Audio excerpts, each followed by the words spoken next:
Hey everyone, and welcome back to Overcoming the Podcast.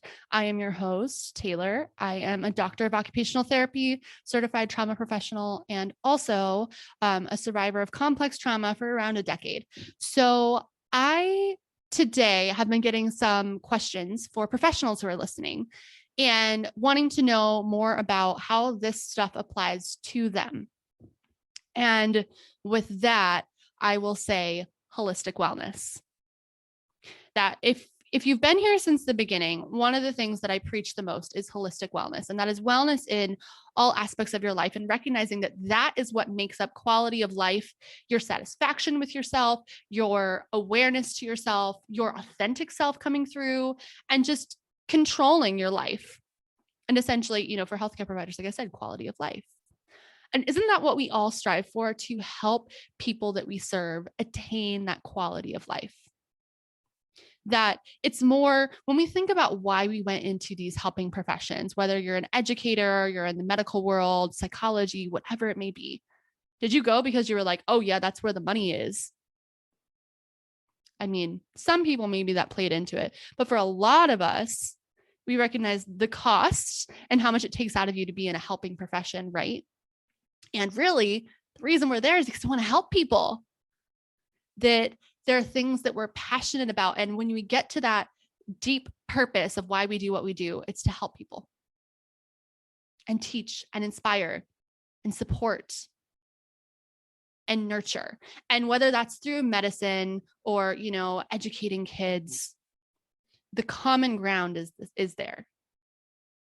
So when I talk about why it's so important for professionals to understand trauma, it's really because it is very prevalent. It's probably more prevalent than this. There was like a 2012 survey and looking at adverse childhood experiences. Okay. And what they found is that half of kids by the time they're 18 have experienced an adverse childhood experience.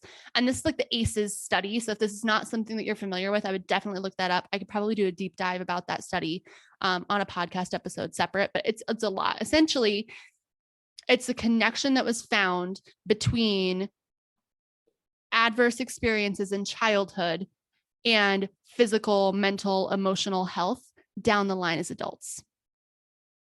Like literally even risk factors once you had enough adverse childhood experiences to cancer, early death, autoimmune diseases, suicide, depression, like all of these things, social problems, self-esteem issues, not even knowing who you are, like just all of these things that can show up chronically in someone's life just from challenges in their childhood that wasn't remedied with a safe person.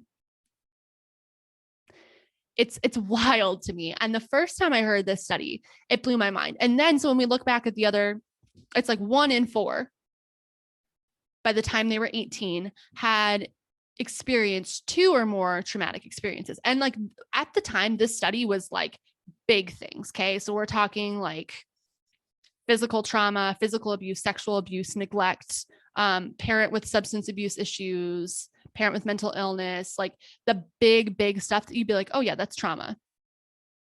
But what this study lacks, and what we're recognizing now, is there's so many other forms of trauma that it's important to understand the ACEs study and recognize those 10 areas that they kind of go through. And I know they've added some other things like recognizing community violence and things like that over the years, but we're still not getting everything. And we're not always going to have a diagnosis, because complex trauma, which is like a culmination of a bunch of like little things, not really little, but just like a bunch of events and experiences where someone didn't get their needs met as a child and continually had to adapt in ways and like protect themselves essentially. So this can be something as like not being validated by your parents not being emotionally available. They can also include like, all of the bigger traumas within there. But the thing about complex trauma is it's interpersonal. It's about relationships and relationship wounds. And so that takes it even deeper than just PTSD, which is typically from like one traumatic big experience. And it can be multiple. When people think PTSD, they're like, oh yeah, like war veterans. but there's a lot more to PTSD than that. It's just when your body is unable to cope with a traumatic experience. And so that's kind of how you process. And there's like brain changes. There can be hallucinations. You can be like nightmares, flashbacks. I mean, all like dysregulation across the board. And I say this because I was diagnosed with PTSD after an assault myself. So I've lived it, but also I'm familiar with it as well. And so, if you're anyone in like a rehab profession of any kind, your clients will have experienced trauma, whatever brought them there, whether it's you're working with kids and the parent is trying to grasp this, the child just got a new autism diagnosis. They're in this stress response, whether or not it's like long-term trauma at this point, they're in this like stress response where they're not thinking, learning everything the same way. And so the way that you approach people in that way, when their nervous system is dysregulated, can really impact how you make a difference for them, how they receive information, how you connect with them. It's important for us as providers to understand how to convey important information in those times and also convey safety, recognize their own experience, validate them, and kind of let them lead and process as they need to. Sometimes trauma-sensitive care is as simple as holding space. That means not you projecting your biases, not you like talking over them, not you just handing them so much information at once they're overwhelmed. Because if you ever seen people in a doctor's office, or even you, say something happens and then all of a sudden the doctor comes in for 5 minutes and they just throw all this new stuff at you. It's like education, education, education, new diagnosis, new this, you got to do this, you got to do this. It's like care plan K, they run away. How much of that did you actually digest? Probably not much, especially if it was something like you were stressed out when you were receiving the information, like this is totally new. It's just like that moment where it's like mind blowing and you're trying to cope and maybe you're in shock or whatever it is. Do you think that people really understood what you just said? No.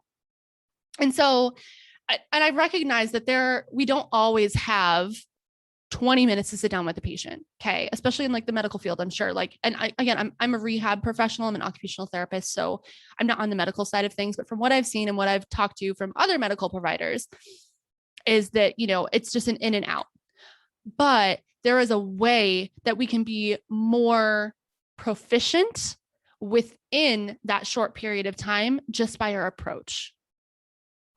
And so that's where my passion professionally comes in, because that approach I have found, just so me as a new grad, there are many things that I didn't know.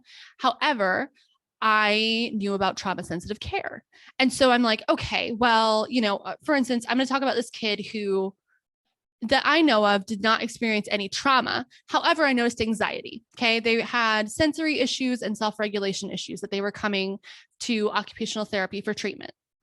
And they were with another therapist before, and the mom basically said, I didn't like their approach. They were too direct. They were too overbearing. My kid shut down. Okay. And so I'm thinking, I'm like, all right, this is going to be a kid that's going to need a different approach. And even though there's no trauma in the background for them, I know that with this kid, I am going to have to adapt the way that I present myself and let them lead and connect with them and take extra time to build that relationship, take extra time to learn about them, learn about things that are important to them, and bring them into the therapy session. And this kid was like 4 or 5, but it was still important to listen to them and to let them lead. And there were sessions where it looked like I was just sitting on the floor doing nothing. I had to be willing to take extra time at the beginning to focus on the relationship, not only with the kid, but also with the parent. I would invite the parent into the session and I would say, hey, I'm doing this, and explain things as I go. If you ever have any questions, please stop me. I would make sure I had enough time at the end. I would give them handouts, not too much at once, because if you give too much at once at the beginning, again, they're overloaded and they don't know what's happening and they can't process it anyways. So I went through the steps of, okay, baby steps here and there. I'm going to support you here and there, repeating information. I also did things as simple as changing my body language, changing my tone of voice, making sure that, I matched the child's level. When the child was upset and throwing things and dysregulated, did I get at them and say, oh my gosh, don't do that? Or did I get down to the child's level and sit with them and be like, hey, I know it's hard right now. Do we want to play with Legos? And you know what? We start playing with Legos when they're already upset instead of focusing on those goals. And you find that that is the most therapeutic session you've ever had. That when the kid is just completely dysregulated, has given up, is done, is not doing anything else. And for a lot of people would be labeled like the bad kid, the troublemaker, all of those things. It's a whole other soapbox. But then that kid started trusting me and connecting with me. And we would start doing these like, all right, so we have this thing that you love to do. This is to get you comfortable with me. We'll do this at the beginning every time. And then we started using, the structures and the timers. Okay, now we're going to this and making everything predictable and having them involved. And it was very beneficial for them. And we started working on more of like the goal-oriented daily life stuff. But so much of those goals were limited by their limited ability to self-regulate. And so I had to start giving them the tools, but it wasn't, so again, he was young. So it wasn't even just about the child, but it was also about the parent. And so what I found in working with this family, I was told going in, this is going to be a difficult family, just so you know. And I'm like, okay, like I was ready for it. I'm like, okay, well, I'm a new grad. They're going to question everything about me. If they didn't like this person who's been in the field forever, they're not going to like me. And when I left that company and they stopped working with me, I got my first review and a public review. And they essentially said that I was the first one to understand their child. And their child had always been so unsure and anxious about going to therapy and just distressed the entire time they were there. And they now asked to come see me. And we made also so much progress. So it wasn't in just that they were feeling more confident as a parent and the child was feeling more connected. It was also about the progress. And let's be real here. That's what insurance and education numbers and all of that they're looking for. That's the way the system's set up. When I took that approach and took more time at the beginning, that's the difference that I saw. That the skills that they were working on outside of this approach progressed further and faster. And how amazing is that? And when you think about it, it's like basically it's really like allowing a human to human connection, whether they're kids or adults. I've worked with teens where it was the same thing. I've worked with adults that it was the same thing as well. It's about honoring the person and their experiences and then recognizing what their nervous system can handle and how you can use yourself as a tool to help them regulate their nervous system in order to get the information they need to help them and whatever it is, whether that's the medical information for home programming or that's, the sensory tools or the kid with help on homework who's shutting down, ripping their paper and frustrated. Are you going to sit there and tell the kid, you just need to get it right? Probably not, because that kid is at that level where they can't understand anything right now. And their nervous system is dysregulated. And so any new information coming in is not going to be productive. So the first thing we have to do is help them get back to that calm state, the ability where they can learn. And when you look at the Maslow's hierarchy of needs, safety has to be met first. Like the foundation is someone's physical needs. Okay. So like the physical, like, do I have enough food, enough water? Am I physically safe? And, like all of those like basic everyday need things. And then we get up a little bit higher and they can start to focus more on like relationships and they can start to focus more on learning. And at the top is this like self-actualization piece. But you can't get to the top of the pyramid unless you have the foundation stable at the bottom. So what we're trying to do as professionals in the systems we have set up right now is just jump to the top of the pyramid and expect them to be able to meet us that right there. And maybe some can, but a lot of people can't. And those are the gaps and the challenges that we're seeing in the systems right now. And it really does come down to understanding psychology, trauma, the brain, the nervous system, And from there, we can make a difference. So when you listen to these stories of survivors, and, like I said, I'll share tools and things like that as well with other, within the survivors, and they'll be sharing things that they did.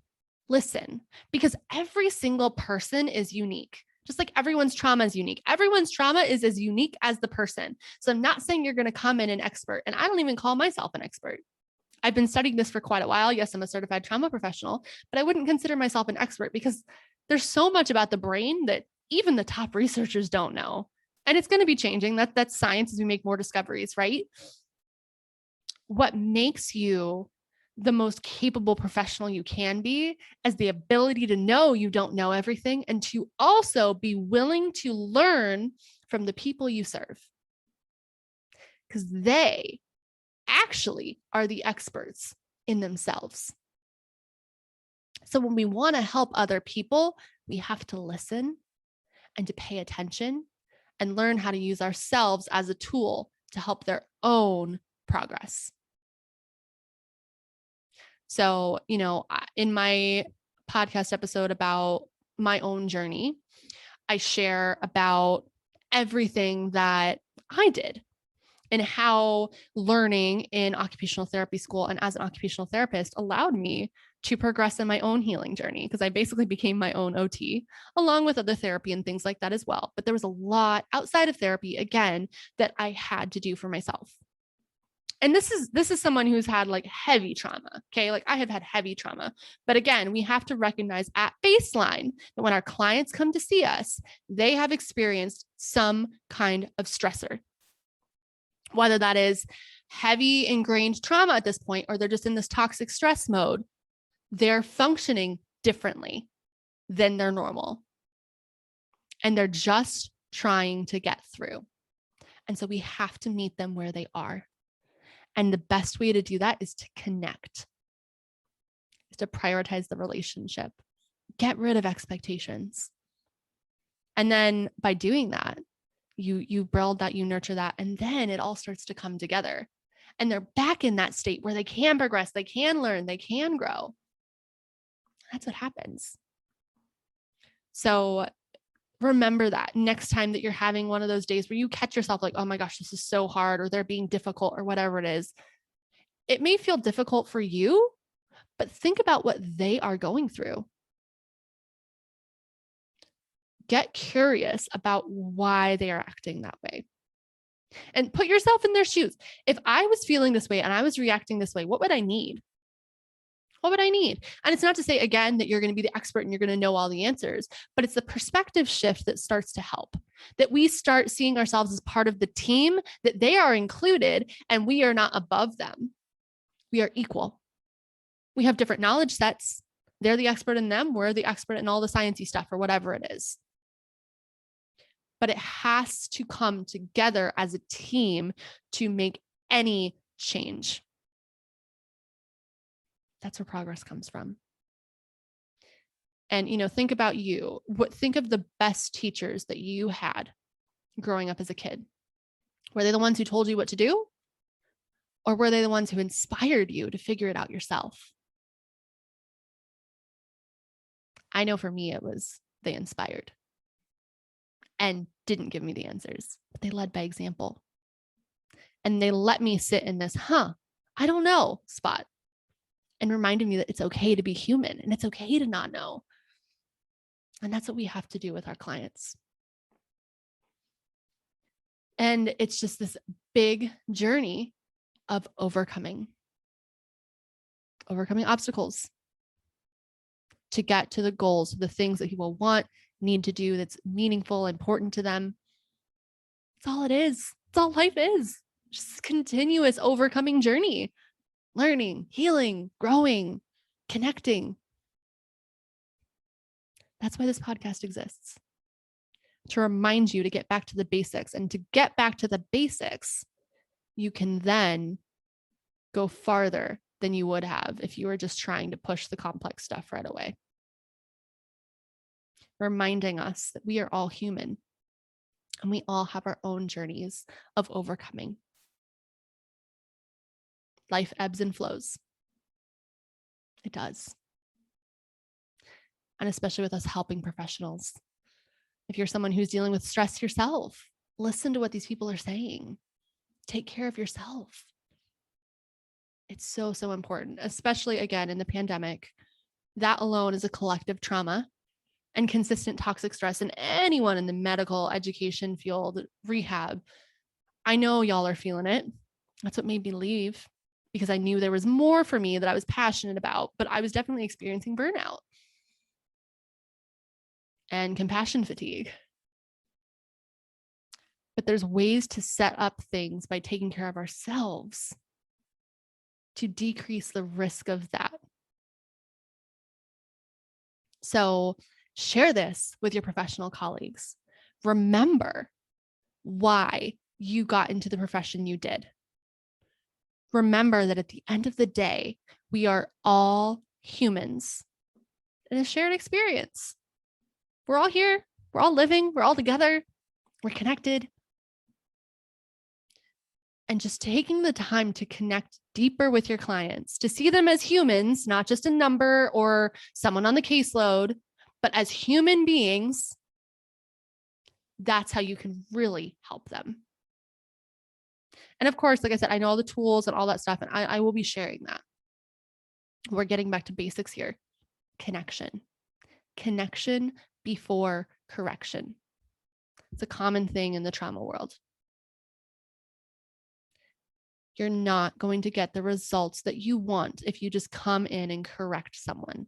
If you come in and say, this is what you need to do, here's this, if you overload them, you have to connect. You have to show them that they can trust you, that they are valuable, that they are an important part of the team. That's what takes a good provider to a great provider. That's what takes a good staff to a great staff. That's what takes a good system to a fabulous freaking system. But it has to start individually. I've said it before and I'll say it again. The systems are broken. They're not set up for people. They're set up to continue the needs of the system, the money, the whatever it is. It's not set up to take care of the people. But as the providers, we have to change that, because ultimately, if we're in any kind of care for humans, we're here to take care of people. And again, I know we have the demands of our job, but within small moments, you can foster deeper connection that helps people more. It's in the approach, the way you say things, the language that you use, all of that makes a difference. It actually makes a huge difference, especially from like a nervous system regulation point of view. So much difference. So stick around, listen to these stories, take in the information. I'm also working on courses for professionals as well. Like there's so many things coming out. This is what I do, and I love what I do. But I also have a unique lens as a survivor who's been doing it, as someone who's been in the research, and as a professional who's been working with clients. I've seen the difference this approach makes, and I'm here to share it with the world. So thank you for listening. Thank you for being here. Thank you for your willingness to not only just be a good provider, but a great provider. Have a wonderful day.